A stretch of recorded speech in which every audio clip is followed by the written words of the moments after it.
Good morning students, class ninth में आज आपका टॉपिक है स्तनधारी वर्ग, क्लास मेमेलिया। ये आपका संघ कोऑर्डिनेटर का सबसे लास्ट क्लास है। ठीक, आज आपके जो है सभी फाइलम समाप्त हो जाएंगे। उसके बाद कुछ डिफरेंसेस बचेंगे, कुछ दो चीज़ों में अंतर बचेंगे, तो हम वो अंतर आपको एक एक करके बता देंगे। ठीक, क्योंकि अंतर जो है डिफरेंसेस, जो दो चीज़ों में डिफरेंसेस ज़्यादा पूछे जाते हैं। ठीक, तो देखते हैं आज का टॉपिक स्तनधारी वर्ग। वीडियो शुरू करने से पहले अगर आप हमारे चैनल पर नए हैं तो चैनल को जरूर सब्सक्राइब कर लें, बेल आइकन को दबाएं ताकि आपको वीडियो की नोटिफिकेशन मिल सके। तो चलिए शुरू करते हैं स्तनधारी वर्ग। सबसे पहले जानेंगे इनकी विशेषताएं क्या है। देखिए, जैसा कि इसमें लिखा हुआ है स्तनधारी वर्ग, या कहीं कहीं पर लिखा होगा स्तनपायी वर्ग, तो बात एक है, चाहे स्तनधारी कहें चाहे स्तनपायी कहें, बात एक ही है। ठीक, स्तनधारी मतलब क्या होता है कि ऐसे जीवधारी जिनके शरीर में स्तन ग्रंथियां पाई जाती हैं, स्तन ग्रंथियां पाई जाती हैं, और ये मादा में जो फीमेल होती है उसमें विकसित होती हैं। ठीक, जो फीमेल होती है तो फीमेल में विकसित होती हैं और मेल में विकसित नहीं होती, अर्थात जो मादा होती है, मादा के शरीर में स्तन ग्रंथियां विकसित होती हैं, और जो नर होता है तो नर में स्तन ग्रंथियां विकसित नहीं होती हैं। ठीक, तो ऐसे जीवधारी जिनमें स्तन ग्रंथियां विकसित होती हैं, जो अपने शिशुओं को स्तनपान कराते हैं। ठीक, अर्थात कहने का मतलब यह है कि उनको दूध पिलाते हैं, उनका पोषण करते हैं, तो ऐसे जीवधारियों को क्या कहते हैं? स्तनधारी कहते हैं। और इसमें जितने भी जीवधारी आते हैं तो इस समूह को क्या कहते हैं? स्तनधारी वर्ग कहते हैं। तो इसकी कुछ अपनी विशेषताएं हैं, और ये विशेषताएं समझ लीजिए हम अपने लोगों की विशेषताएं बता रहे हैं, जो अपनी विशेषताएं, क्योंकि हम लोग सभी जितने भी मनुष्य, जितने भी बंदर, जितनी भी चीजें आती हैं सब स्तनधारी वर्ग में आते हैं। तो समझ लीजिए आज हम लोग अपनी ही विशेषताओं के विषय में जानेंगे। तो देखिए, पहली विशेषता नंबर 1, शरीर पर बाल या रोम होते हैं। जैसा कि हम लोग जानते हैं अपने लोगों के शरीर पर बाल या रोम पाए जाते हैं, सब लोग जानते हैं ये। दूसरा, त्वचा में स्वेद ग्रंथियां। कौन सी ग्रंथियां? स्वेद ग्रंथियां और तेल ग्रंथियां होती हैं। अब ये स्वेद ग्रंथियां और तेल ग्रंथियां क्या होती हैं? देखिए, स्वेद एक शुद्ध भाषा है, हिंदी का शब्द है। ठीक, तो स्वेद का मतलब होता है पसीना। स्वेद माने क्या होता है? पसीना। देखिए, हम लोगों के शरीर में क्या होता है? पसीना निकलता है। तो ये पसीना आता कहां से है? तो हमारे शरीर में छोटे छोटे छिद्र होते हैं, और इन छिद्रों में स्वेद ग्रंथियां होती हैं, पसीने की ग्रंथियां होती हैं। तो उन पसीने की ग्रंथियों से पसीना स्रावित होता है, जो हम लोगों के टेम्परेचर को, शरीर के टेम्परेचर को कम करता है। ठीक, तो ये हमारे शरीर में स्वेद ग्रंथियां होती हैं। अब तेल ग्रंथियां क्या होती हैं? देखिए, कभी कभी ऐसा होता है गर्मियों में हमारी त्वचा से तेल जैसा स्रावित होता है, चेहरे से तेल जैसा स्रावित होता है। ठीक, हल्का हल्का चेहरे पर तेल जैसा निकलता है। जबकि जब सर्दियां आती हैं तो क्या होता है? त्वचा शुष्क हो जाती है, त्वचा शुष्क हो जाती है। तो ये सब क्या होता है कि हमको एटमॉस्फेयर, जो हमारे चारों तरफ का वातावरण है, तो उसमें एडॉप्ट करने, अर्थात अनुकूलन करने के लिए सारी ग्रंथियां पाई जाती हैं, ताकि हम चारों ओर, अगर हमें गर्मी लग रही है तो हमारे शरीर से पसीना निकले और हमारे शरीर के टेम्परेचर को ठंडा कर दे।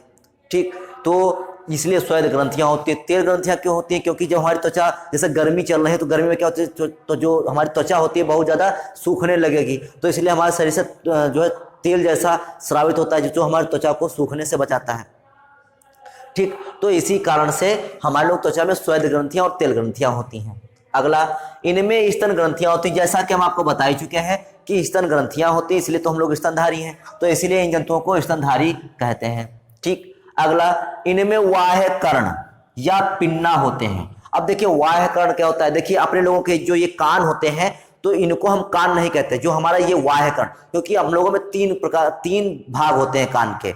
एक होता है वाह्य कर्ण, एक होता है मध्य कर्ण, एक होता है अंतःकर्ण। तो जो ये भाग होता है, इसको हम पिन्ना बोलते हैं, कर्ण पिन्ना बोलते हैं। क्या बोलते हैं? कर्ण पिन्ना बोलते हैं इनको। ठीक, तो यही बताया गया कि इनमें वाह्य कर्ण अर्थात पिन्ना होते हैं। अपने लोगों में देखिए ये होते हैं, तो ये होते हैं, इसलिए उनको बोलते हैं वाह्य कर्ण अर्थात पिन्ना। ठीक, तो ये पिन्ना कहलाते हैं। तो ये सभी में होते हैं जितने भी स्तनधारी हैं। ग्रीवा में कशेरुकाओं की संख्या 7 होती है। मोस्ट इंपॉर्टेंट, जो गर्दन होती है, गर्दन, क्योंकि गर्दन भाई मस्तिष्क से लेकर, मस्तिष्क के पिछले भाग से लेकर और रीढ़ की हड्डी पूरी जो फैली होती है, तो वो मस्तिष्क से लेकर पीछे तक फैली होती है, तो उसमें गर्दन का भी हिस्सा आता है। जो ग्रीवा होती, ग्रीवा मतलब गर्दन, तो जो गर्दन होती है, तो गर्दन में जो कशेरुकाओं की संख्या होती है वो कितनी होती है? 7 होती है। चाहे जो भी स्तनधारी हो, सब में गर्दन में जो कशेरुका की संख्या कितनी होगी? 7 होगी। हृदय में 4 वेशम होते हैं, 2 आलिंद होते हैं और 2 निलय होते हैं।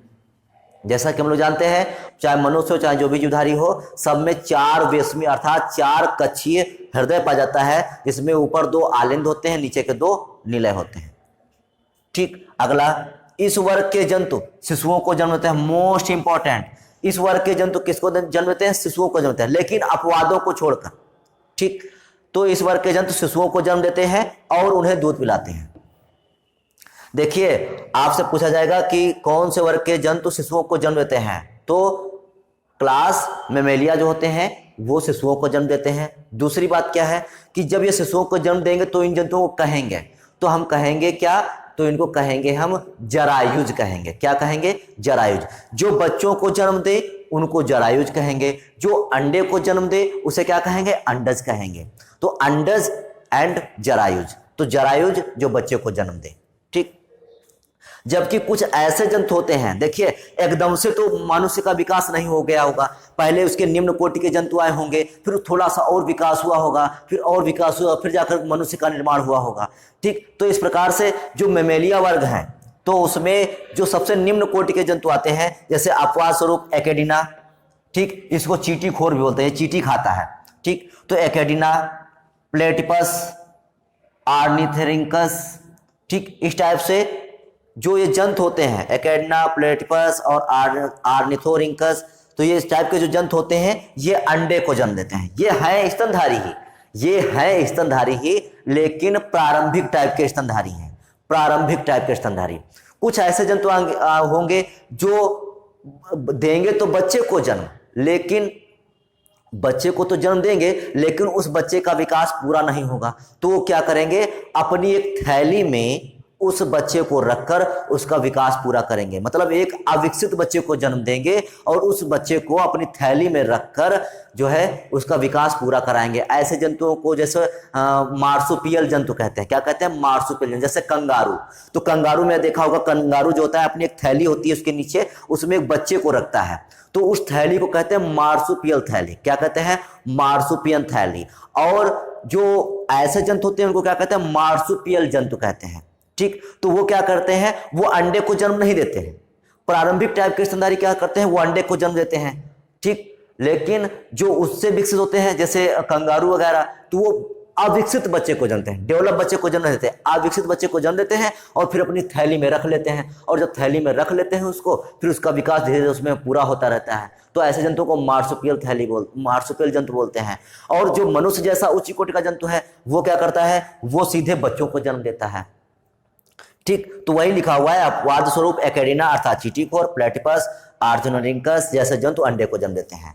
और ये असमतापी होते हैं। कैसे होते हैं? असमतापी, मतलब इनका टेम्परेचर घटता बढ़ता है। जैसे अपने लोगों का टेम्परेचर घटता बढ़ता रहता है, कभी कम हो गया, कभी ज्यादा हो गया, ज्यादा हो गया कहते बुखार आ गया, तो इस टाइप से तो जो इनका टेम्परेचर होता है असमतापी होता है। अंडों का विकास मादा शरीर के बाहर होता है। जैसे जो पक्षी जो जन्म देते हैं किसी अंडे को, तो क्या करते हैं? उनका विकास शरीर से बाहर होता है, अंडा बाहर रखा रहता है, फिर उसका क्या होता है? मादा शरीर से बाहर उसका विकास होता है। उसी प्रकार से इसमें भी होता है।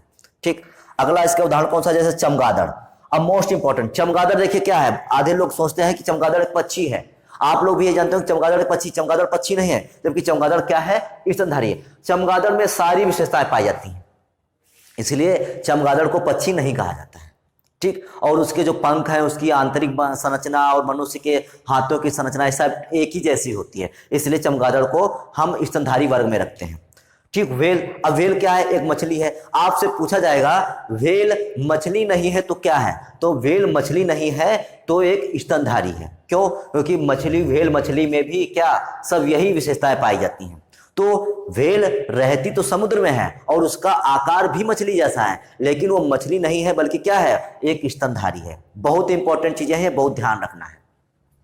शेर जानते ही हैं, भेड़िया जानते हैं, गाय जानते हैं, घोड़ा, तो इस टाइप के जो जानवर होते हैं सब स्तनधारी हैं, क्योंकि ये बच्चे को जन्म देते हैं और उनको स्तनपान कराते हैं। ठीक, सील क्या है? ये मछली है। तो देखिए सील जो मछली होती है ये भी है तो मछली, मतलब मछली जैसी है ये, लेकिन ये मछली नहीं है। क्या है ये? स्तनधारी है, क्योंकि इसमें भी सभी विशेषताएं होती हैं। बंदर देखे होंगे आपने। ठीक, मनुष्य देखा होगा, खुद भी हैं। ठीक। तो इस टाइप के जो भी जंतु हैं वो सब किस में आते हैं, स्तनधारी वर्ग में आते हैं। तो आज आपके सभी जो क्लासेस हैं वो सब समाप्त होते हैं। तो उम्मीद है कि टॉपिक आपको अच्छे समझ में आया होगा। तो आज के लिए केवल इतना ही, बाकी नेक्स्ट वीडियो में, तब तक के लिए जय हिंद।